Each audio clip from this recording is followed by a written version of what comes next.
하나님 말씀은 이사야서 60장 1절에서 9절입니다.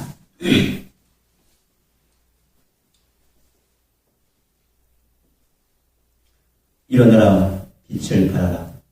이는 내 빛이 이르렀고 여호와의 영광이 내 위에 임하였습니다. 보라, 어둠이 땅을 덮을 것이며 캄캄함이 만민을 가리려니와 오직 여호와께서 내 위에 임하실 것이며 그의 영광이 내 위에 나타나니 나라들은 내 빛으로 왕들은 비치는 내 광명으로 나아오리라. 내 눈을 들어 사방을 보라. 우리가 다 모여 내게로 오느니라. 내 아들들은 먼 곳에서 오겠고 내 딸들은 안 기어올 것이라. 그때에 내가 보고 기쁜 빛을 내며 내 마음이 놀라고 또 화창하리니 이는 바다의 부가 내게로 돌아오며 이방단의 재물이 내게로 오리라. 허다한 낙타 미디안과 에바의 어린 낙타가 내 가운데 가득할 것이며 수바 사람들은 다 은과 의향을 가지고 와서 여호와의 찬송을 전파할 것이며 게달의 양무리는 다 내게로 모일 것이요 느바요스의 숫 양은 내게 공급되고 내 제단에 올라 기꺼이 받음이 되리니 내가 내 영광의 집을 영화롭게 하리라. 저 구름같이 비둘기들이 나오는 자들이 누구냐. 곧 솜들이 나를 앙망하고 다시스의 배들이 먼저 이르되 먼 곳에서 내 자손과 그들의 은금을 아울러 싣고 와서 내 하나님 여호와의 이름을 드리려 하며 이스라엘의 거룩한 이에게 드리려 하는 자들이라. 이는 내가 너를 영화롭게 하였습니다. 아멘. 자, 올해도 어느덧 마지막 주를 맞이했습니다. 참으로 다사다난했던 이러한 한 해였습니다. 근데 올해를 돌이키면서 이런 생각을 해봅니다. 우리는 그 전도를 하다 보면은 이런 얘기를 많이 하죠. 아, 큰 교회예요? 작은 교회예요? 혹은 몇 명이에요? 그래서 사실대로 얘기하면 전도가 막혀버립니다. 그들의 관심은 크고 작고 많고 이런 데에 관심이 있는 것 같습니다. 또 기독교인들의 또한 대화 내용도 이렇게 보면 타교 교인들, 성도들을 만났을 때 큰 교회입니까? 작은 교회입니까? 개척교회입니까? 이런 것이 주된 관심사입니다. 참으로 이렇게 우리 몸된전이 한 해를 돌이키면서 힘들고 어려운 그런 난관들도 많았지만은 그러나 저의 관심은 크고 많고 뭐 이런 데 관심이 있는 것이 아니고 교회의 본질을 내가 온전히 지금 붙들고 있는가? 과연 이 목회 현장에서 내가 그리스도의 정신을 지금 온전히 전하고 있는가? 하나님께서 기뻐하는 교회로서의 이 목회사에게 나는 합당한 자로 지금 여기서 행하고 있는가? 여기에 내가 힘들고 어렵다 그래서 내가 마음의 끈을 놓고 인간적이고 세속적인 이런 것을 내가 틈타지 않았는가? 이렇게 반성하게 됩니다. 올 한 해도 이렇게 돌이키면서 과연 나는 하나님께 온전한 모습으로 충성을 다했는가? 주님이 원하시고 바라시는 그런 예수 그리스도의 몸으로서의 교회가 나는 지금 합당하게 지금 이끌고 있는가? 이렇게 회개하며 반성을 해봅니다. 그래서 오늘 이 마지막 주에는 우리가 성경에서 말하는 교회의 본질이 무엇인가? 과연 하나님께서 원하시고 바라시는 그런 교회의 참뜻이 무엇인가? 이러한 그런 교회의 본질에 대해서 한번 이렇게 말씀을 나눌까 합니다. 우선 구약에서는 우리는 교회, 우리 성도들의 모임, 이 구약에서는 이 백성들의 모임을 그 단어를 크게 세 가지로 나눕니다. 제일 먼저 민수기 16장 2절 3절 좀 나오는 것처럼 총회라고 하는 그런 단어가 나옵니다. 에다라고 그러는데 이 총회라고 하는 것은 언약 공동체를 얘기합니다. 이스라엘 백성 전체를 가리키죠. 그러니까 이스라엘 백성들은 모세가 받은 그런 율법의 말씀, 하나님의 계명, 그런 율법의 말씀에 근거한 그런 공동체라는 겁니다. 이렇게 언약 공동체. 우리가 이 교회에 오늘 왜 모였습니까?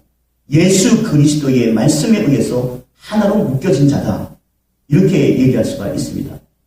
예수 그리스도의 말씀을 떠나면은 이거는 언약 공동체가 아니죠. 왜냐하면 성경 자체도 언약이란 뜻입니다. 구약과 신약, 약속이란 뜻이고 언약이란 뜻이고 이 언약은 하나님의 말씀이고 우리 주 예수 그리스도의 계명이고 이 계명에 의해서 뭉쳐진 그렇게 하나가 된 그런 모임, 이것을 바로 에다, 총회라고 얘기를 하고 있습니다. 그런데 이 에다가 이 총회라고 하는 것이 70인역에 보면은 이게 70인역이라고 하는 것은 히브리어로 헬라어로 이렇게 번역한 성경인데 이것을 뭘로 헬라어로 번역을 했냐면은 시나고게라고 이렇게 번역을 합니다. 시나고게는 뭐냐면 이것은 우리가 성경에 회당이라고 이렇게 번역이 되어 있습니다. 회당. 아니 왜 이 에다, 이 총회를 왜 회당이라고 했을까? 회당은 유대민족이 바벨론 포로 가운데 유대민족의 신앙의 정체성을 유지하고자 그래서 목적에 의해서 생겨난 것이 회당입니다. 지금 바벨론 포로 가운데 만약에 이 회당이 없으면은 유대민족이라고 하는 여호와 신앙의 순수성을 잃어버릴 수가 있는 겁니다. 모세의 하나님께서 주신 그런 신의 산 언약을 잃어버릴 수가 있어. 그들은 세상 속에서 마음껏 그냥 내깔려두면은 자기들 마음대로 살다 보면 신앙은 다 잃어버리게 돼 있어. 말씀도 있고. 그래서 유대 민족의 이런 신앙의 정체성을 어떻게 하면 여기 바벨론 포로 가운데 있는 이러한 믿음의 사람들이 어떻게 하면 우리들의 신앙을 온전히 유지할 수 있을까? 이것은 뭐 해야 된다는 겁니다. 이게 시나고기입니다. 하나님의 언약의 말씀, 하나님의 주신 말씀, 그 말씀을 잊지 않기 위해서 우리는 하나로 묶어야 된다는 겁니다. 정체성 유지는 율법 준수에 있고 우리가 성도라고 하는 거룩한 이름을 합당한 것은 하나님의 말씀을 지켜나가는 데 있는 것입니다. 이방의 거센 물결에 물들지 않고 조상 대대로 이은 율법의 전통이 유대 민족 신앙의 근간을 이루고 있습니다. 우리 그리스도인들도 마찬가지입니다. 예수 그리스도의 사랑의 계명, 사랑의 말씀을 순종하고 그 말씀대로 온전히 행할 때에 바로 예수 그리스도의 그리스도인이라고 하는 성도라고 하는 거룩한 이름에 합당한 그런 모습이 유지될 수 있는 겁니다. 구약에는 또 한 가지 이런 모임에 대해서 이렇게 카할이라고 하는 단어를 또 씁니다. 이건 모으다, 소집하다 이런 뜻인데 이 카할은 뭐냐면은 신명기 4장 10절에 보면은 백성을 모으라 할 때는 여기서 카할. 근데 이 카할을 쓸 때는 항상 뭐가 있냐면은 특별한 목적이 있다는 거예요. 모으는데, 소집하는데 그냥 아무런 것이 그냥 심심한 뭐 때가 돼서 이런 게 아니고 어떤 목적에 의해서. 그래서 신명기 4장 11절에는 백성을 모으는 목적을 뭐라고 얘기하면 하나님 경외하는 것을 배우고 그 자녀에게 하나님의 말씀을 가르치기 위함이라. 왜 모았는가? 왜 소집했는가? 그래서 이 70인역에는 여기서 칼이라고 하는 것을 에클레시아로 번역을 합니다. 에클레시아, 우리가 많이 듣던 거죠. 에클레시아. 교회라고 하는 용어가 바로 여기서 나온 겁니다. 교회는 뭡니까? 모은 겁니다. 어떤 목적에 의해서 부른 겁니다. 그래서 이 에클레시아, 교회라고 하는 것은 어떤 목적이 있다는 겁니다. 그 목적은 하나님 경외하는 것을 배우고 하나님의 말씀을 가르치는 데 있다는 겁니다. 교회에 어떤 세속적인 목적이 있는 것이 아니고 세상적인 목적이 있는 것이 아니고 하나님 경외하는 것 그리고 말씀을 가르치는 데 그 목적이 있다. 그래서 카할. 그래서 70인역에는 여기서 에클레시아로 이렇게 번역을 하는 겁니다. 교회의 목적은 여기에 있는 겁니다. 그런가 하면 이 구약 백성들의 이 모임에 대해서 세 번째는 여기서 성회라고 하는 단어를 씁니다. 모에드라고 하는데 이것은 절기나 축제를 위한 모임. 우린 절기 때마다 우리는 6월절부터 7절부터 막 쭉 이런 모임들이 절기나 축제 때에 모이는 목적. 축제, 절기. 그러면 뭡니까? 이 모에드는 여호와의 성소에 나가는 게 목적입니다. 이스라엘 백성들이 자기의 각자 맡은 그런 여기서 생활을 하다가 특별한 절기에 하나님 만나러 가네.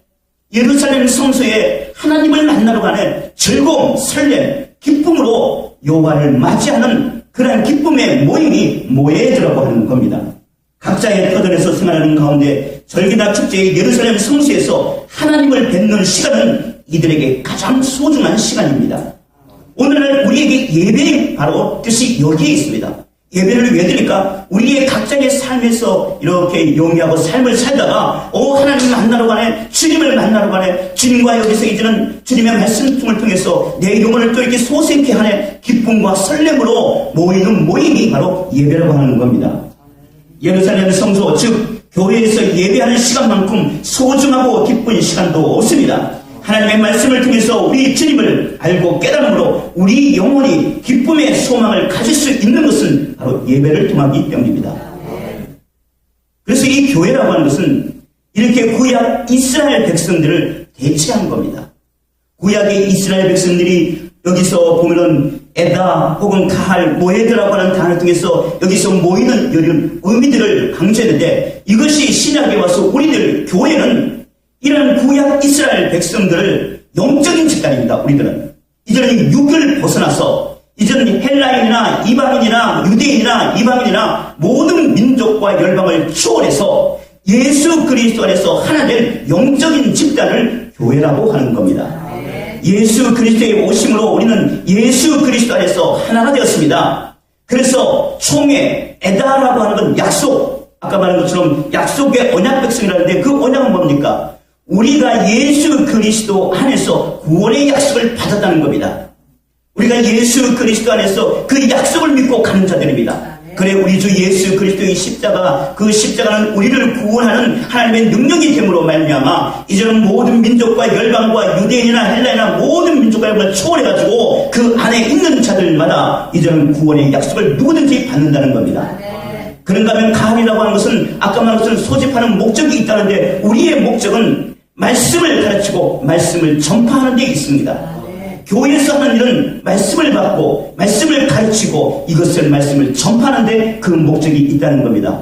모예드는 성회, 이것은 축제입니다. 이건 절기입니다. 신랑 되신 주님을 즐거워하는 것, 이 세상 그 누구보다도 신랑 되신 주님을 즐거워하며 예배하는 모습이 우리 그리스도인 교회에서 해야 될 일입니다. 교회는 성도의 신앙과 거룩함을 성장시키는 진리의 터전입니다. 그래서 우리의 신앙은 교회 안에서 성장합니다. 교회를 떠나서 성장할 수는 없습니다. 교회는 신랑 되신 예수 그리스도의 말씀이 있고, 교회 즉 예수 그리스도의 몸된 교회를 위해 눈물로 기도하며 사랑과 헌신으로 충성하는 그런 신부된 성도의 희생이 함께 여기서 뒤따라야만 합니다. 믿음의 성장은 바로 여기에 있는 겁니다.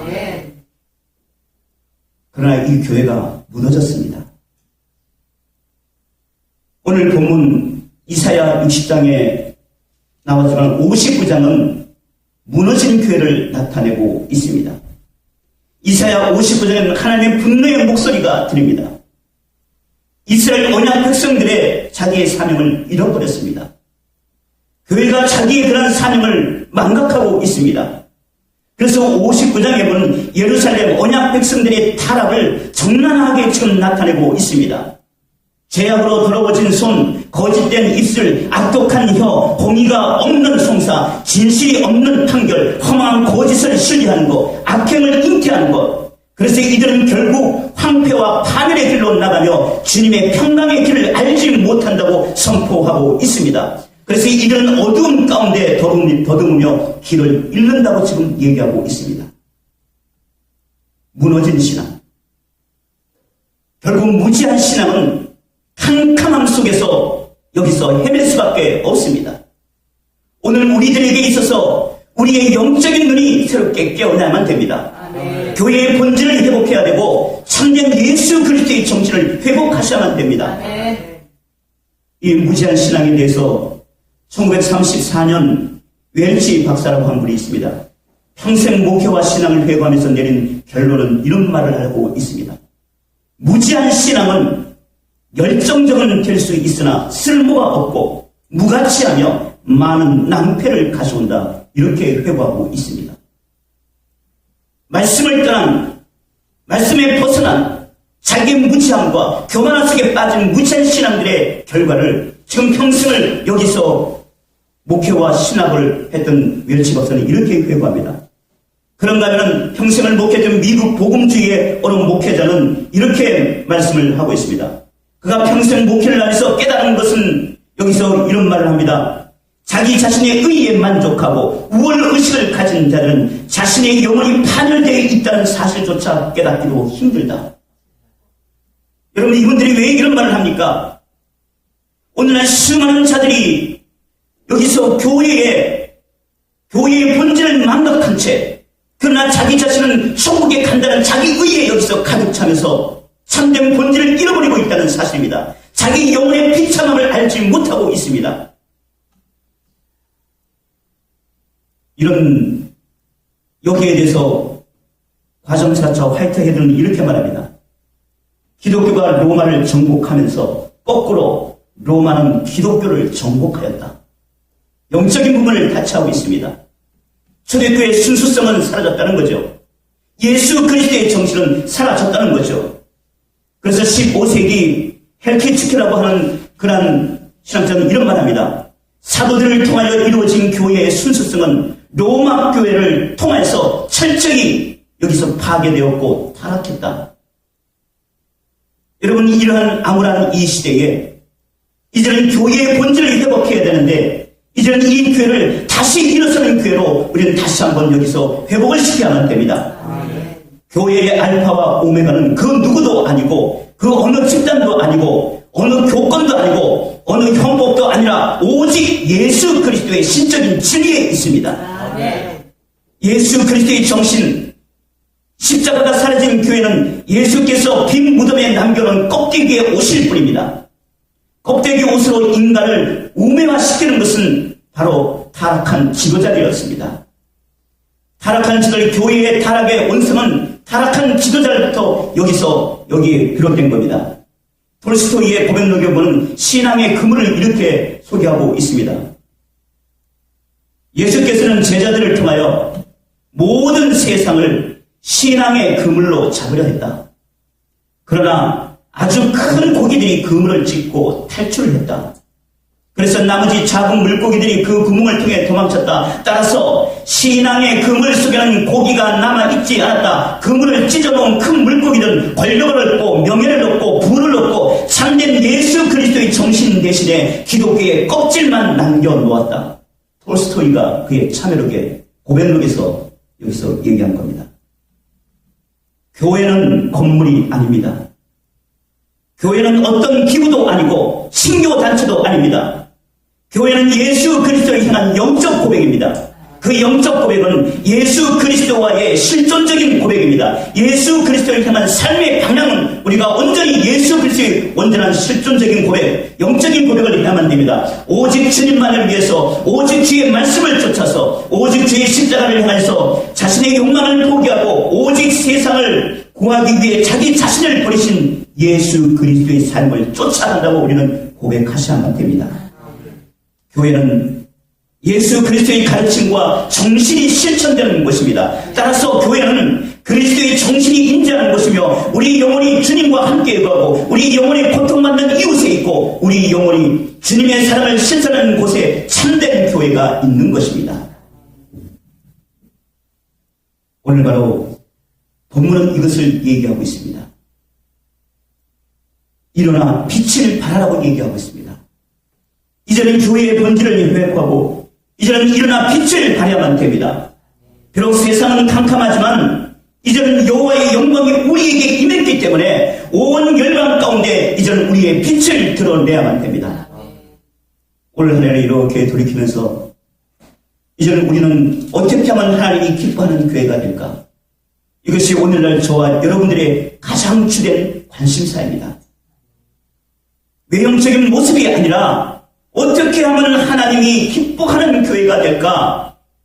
우리는 제일 먼저 고백해야 될 것이 있습니다. 이 교회는 하나님이 이끄신다는 사실입니다. 오늘 7절에 말씀한 것처럼 내가 내 영광의 집을 영화롭게 하리라. 내 영광의 집, 하나님께서 영광받는 교회가 어딥니까? 말씀이 있고 예수 그리스도의 신적인 진리가 있고 예수 그리스도의 십자가의 복음이 있고 예수 그리스도의 생명의 말씀이 살아 숨쉬는 것이 하나님의 그런 영광의 집입니다. 이것을 누가 이끄는가? 이건 하나님이 이끄는 겁니다. 우리 주님께서는 주는 그리스도요 살아계신 하나님의 아들이십니다. 고백한 그런 베드로의 고백 위에 내가 내 반석 위에 내 교회를 세우리니, 바로 예수 그리스도에 이른 영적인 고백, 신적인 진리 앞에서 내가 그것을 통해서 내가 내 교회를 세운다고 주께서 말씀하고 계십니다. 바로 하나님께서는 이런 예수 그리스도의 정신과 이런 십자가의 정신이 살아있는 이 교회 하나님께서 직접 영화롭게 하신다고 오늘 본문은 말씀하고 있습니다. 왜냐하면 우리는 너무나 미약한 존재입니다. 우리는 너무나 약한 존재야. 우리가 할 수 있는 것은 아무것도 없습니다. 오직 하나님만이 하실 수 있는 겁니다. 힘으로도 안 되고 능으로도 안 되고 오직 여호와의 신으로 말미암아 되느니라. 오직 하나님만이 이 모든 우리를 통한 구원의 역사는 하나님만이 하실 수 있습니다. 아브라함은 과실을 했고 이삭은 미약했고 야곱은 교활했고 모세는 분노했고 다윗은 실수했고 베드로는 부인했고 도마는 의심했고 바울은 살인했습니다. 그러나 하나님의 뜻을 성취했습니다. 약한 자를 들어서 하나님의 뜻을 성취했습니다. 하나님의 영광의 집, 하나님의 집, 주님의 몸된 교회를 하나님이 영화롭게 하십니다. 이 교회에 모인 인간들은 미약하고 흠이 많으나 하나님이 이루십니다. 우리가 섬기는 하나님은 전능하신 하나님이십니다. 하나님이 우리에게 요구하시는 것은 바로 믿음입니다. 우리와 하나님이 함께함을 믿는 믿음. 이 부족한 저에게도 너무나 많은 허물이 있고 너무나 미약하고 연약합니다. 그러나 주님의 예수 그리스도의 십자가의 정신과 예수 그리스도의 말씀을 부여잡고 지금까지 인내하며 나온 이 길에 있어서 나는 미약하지만 나와 함께 하시는 그 하나님께서 분명히 전능하신 하나님께서 구원의 역사를 이루시다고 믿고 있습니다. 아멘. 그래서 오늘 주께서는 말씀합니다. 9절 결론의 말씀을 이렇게 말합니다. 내가 너를 영화롭게 하였습니다. 결론에 이렇게 내고 있습니다. 내가 너를 영화롭게 했다. 왜 그렇습니까? 영원하게 한 자는 누굽니까? 믿음을 가진 자입니다. 하나님, 나는 연약하오나 나를 이렇게 새로운 피조물로 창조하신 것은 바로 우리 주 예수 그리스도십니다. 하나님의 능력이십니다. 믿음을 가진 자를 하나님은 영화롭게 하십니다. 믿음은 기대할 수 없는 상황에서 역사하시는 하나님의 능력을 믿는 것입니다. 인간의 머리에서 나온 거, 이거 계산되게 나오는 거, 이것은 믿음이 아닙니다. 하나님께서 아브라함에게 말씀하십니다. 본토 친척 아비 집을 떠나라. 그런데 히브리서 사도는 이 대목에서 이런 말을 합니다. 갈 바를 알지 못하고 떠났다고 얘기합니다. 믿음은 갈 바를 알지 못하고 가는 겁니다. 믿음은 알고 가는 것이 아니라 믿음은 아무것도 모릅니다. 갈 바를 알지 못해. 무엇이 있을지도 몰라. 잡히는 것 없어. 그러나 하나님만을 의지하고 보이지 않고 생각 들지 않고 여기서 아무것도 잡히지 않지만은 그러나 하나님의 말씀과 그 명령 쫓아서 그냥 인생의 걸음을 주님을 향해서 내딛는 것이 바로 믿는 믿음입니다. 이 상황에서 하나님이 역사하십니다. 하나님을 우리를 영화롭게 하십니다. 하나님의 주시는 축복은 우리의 능력과 전혀 상관없는 열매이지 인과작용의 열매가 아닙니다. 내가 이렇게 했기 때문에 이렇게 했을까? 이것은 인간의 공적주의 사상이요 인과작용이라 이런 것이 있는 것이 아니라 바로 무엇인가? 갈 바를 알지 못하지만은 하나님이 함께 하신다는 이 사실입니다. 하나님이 기뻐하는 교회는 하나님의 능력을 믿는 자들에 의해 하나님의 뜻을 이루는 거룩한 터전입니다. 하나님의 능력을 믿는 자들을 향한 하나님의 음성을 한번 들어보십시오. 지난날 너는 수많은 이름으로 나를 불렀으나 나는 대답하지 않았고 나의 여러 얼굴에 절을 했으나 나는 받지 않았다. 모든 것은 이날을 위함이라. 이날은 뭡니까? 온전한 믿음을 갖는 날. 우리가 이날을 하나님이 기다린다는 겁니다. 네가 나만을 의지하고 나만을 바라보는 그런 날을 하나님이 기다린다는 겁니다. 이 믿음이 없는 모든 것들은 하나님이 받지 않는다는 겁니다. 메마른 돼지가 담비를 빨아들이듯 갈구에 지친 너의 영혼이 보다 뚜렷이 나를 보고 보다 똑똑히 내 목소리를 들을 수 있게 하기 위함이다. 나는 시작이며 끝이요 영원이며 찰나며 나는 완성이요 개헌이며 절대이며 상대다. 이제 하나님이 기뻐하는 교회를 위해 내 자신부터 온전한 믿음에 서야만 합니다. 하나님이 이 날을 기다리고 있습니다. 하나님은 처음과 나중이요 알파와 오메가요. 하나님에 의해서 모든 것이 이루어집니다. 사랑하는 성도 여러분, 올 한 해를 이렇게 마무리하면서 이제는 교회의 본질을 회복하실 때에 우리 자신부터 몸된 전이 이루어지길 바랍니다. 우리 안에 우리의 마음이 성전이라고 얘기했습니다. 하나님이 인자하는 그 전이 바로 우리의 마음이요, 우리들이 모인 이 터전이 또 하나님의 몸된 교회요. 그래서 예수 그리스도의 십자가의 정신, 예수 그리스도의 말씀이 살아 숨쉬는 그러한 참된 교회로서, 하나님이 기뻐하는 교회로서 이제는 신년도에 새롭게 놀랍게 변화의 역사가 일어나시기를 우리 교회와 여러분의 가정에 축복이 임하기를 주의 이름으로 간절히 축원합니다. 기도합니다.